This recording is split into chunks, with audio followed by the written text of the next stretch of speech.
Biden's envoy, Amos Hochstein, is in Lebanon. He had said that UN Resolution 1701 is not enough, and that Israel and Lebanon need to be working on a formula that brings an end to this conflict once and for all.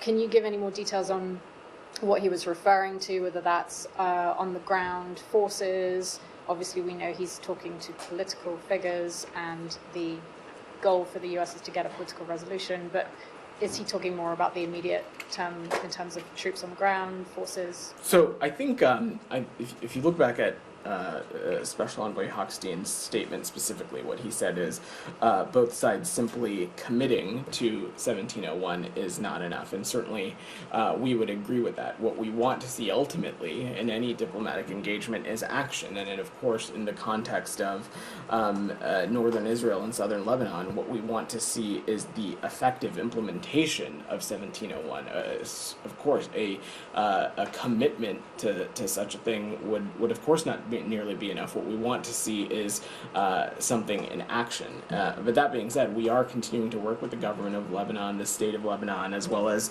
the government of Israel to get a formula that brings this this conflict to an end for once and for all. We are ultimately seeking out a diplomatic resolution.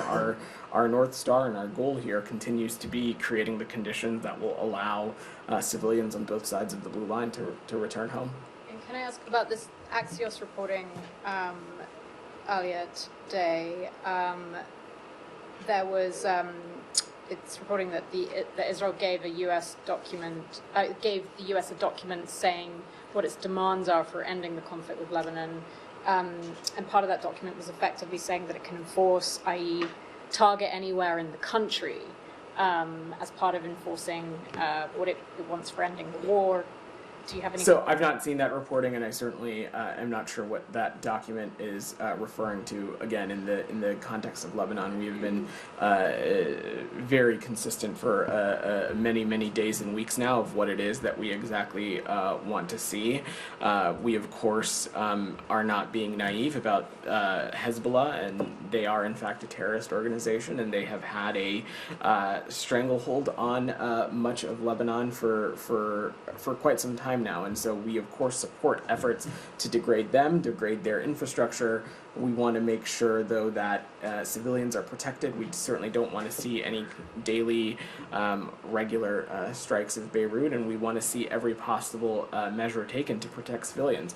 But beyond that, we ultimately want to see a diplomatic resolution, of course one that is in line with 1701, that we believe will allow civilians to return home. That continues to be our focus. The U.S. would not be okay with Israel being able to strike Lebanon? I just don't want to speculate around the context of this purported document, because I truly have no idea what this reporting is referring to. What I can say now in the context of the ongoing kinetic activity is that we certainly don't want to see any kind of daily strikes or action into Beirut. Certainly ones that have the potential to impact civilians and civilians' infrastructure on a regular basis.